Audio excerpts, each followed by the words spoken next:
नमस्ते दोस्तों, स्वागत है आपका एक नई कहानी की दुनिया में।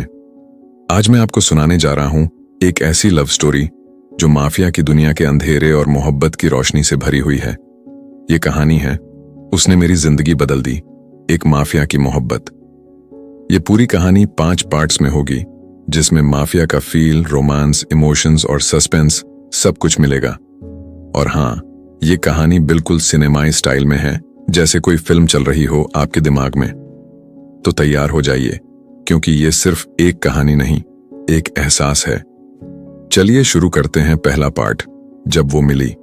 आराम से सुनिए, और अगर पसंद आए तो लाइक, शेयर और सब्सक्राइब करना ना भूलना।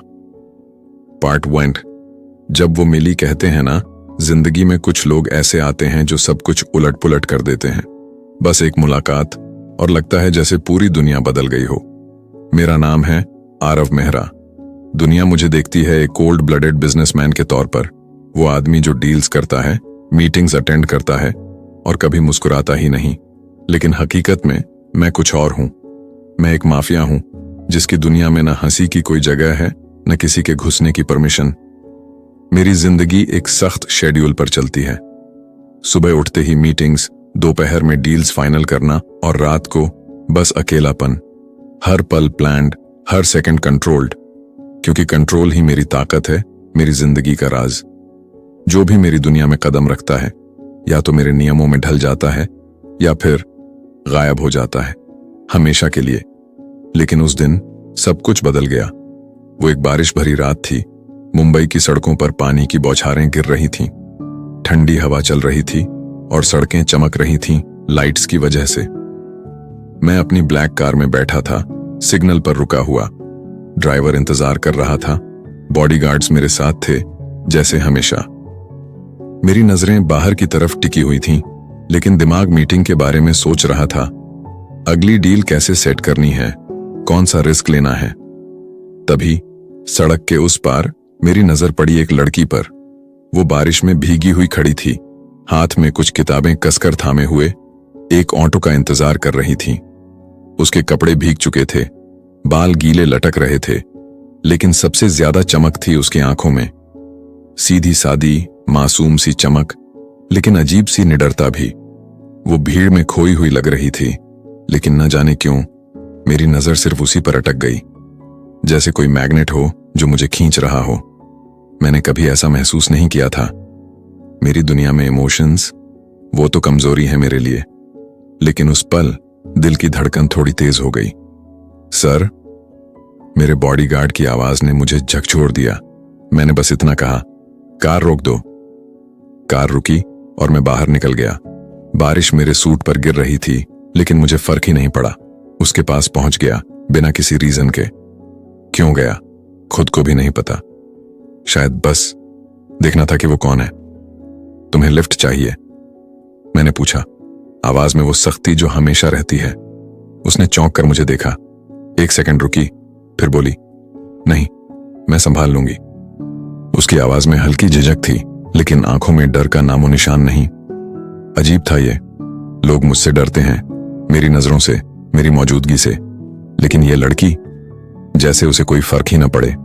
मैंने कहा, बारिश और रात दोनों साथ हों तो संभालना मुश्किल हो जाता है। वो मुस्कुरा दी, एक छोटी सी लेकिन इतनी सच्ची मुस्कान कि लगता था बारिश भी रुक जाए।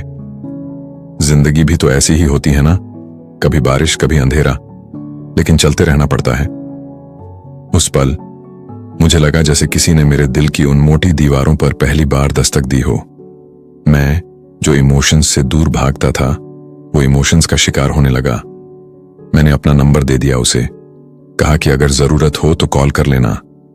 वो हंसी, किताबें एडजस्ट की और चली गई एक ऑटो में।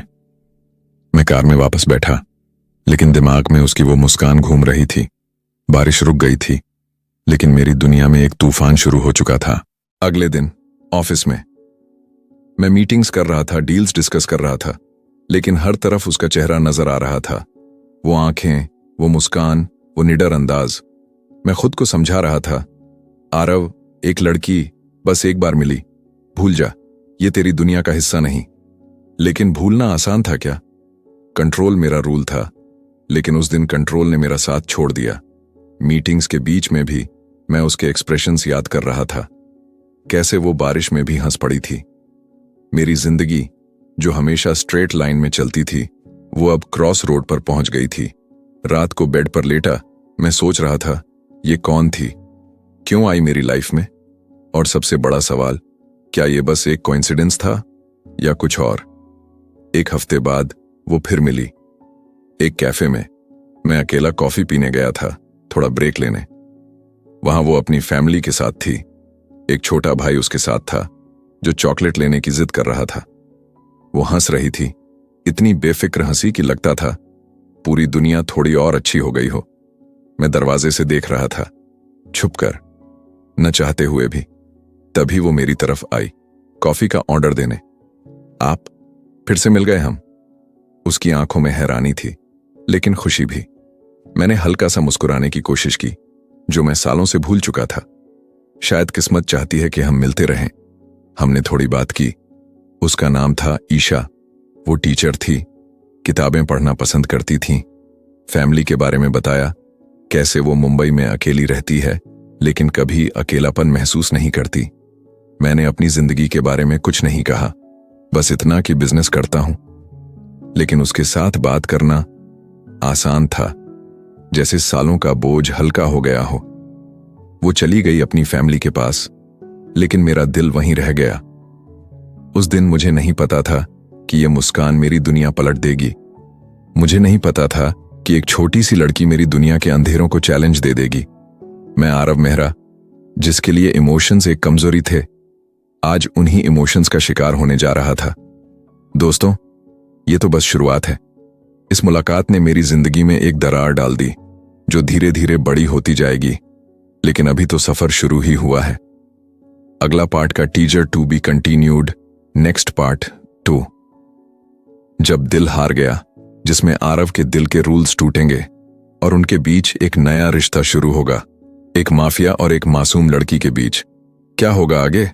कमेंट्स में बताइए अपनी राय और वीडियो एंड तक देखना। मिलते हैं नेक्स्ट पार्ट में। बाय।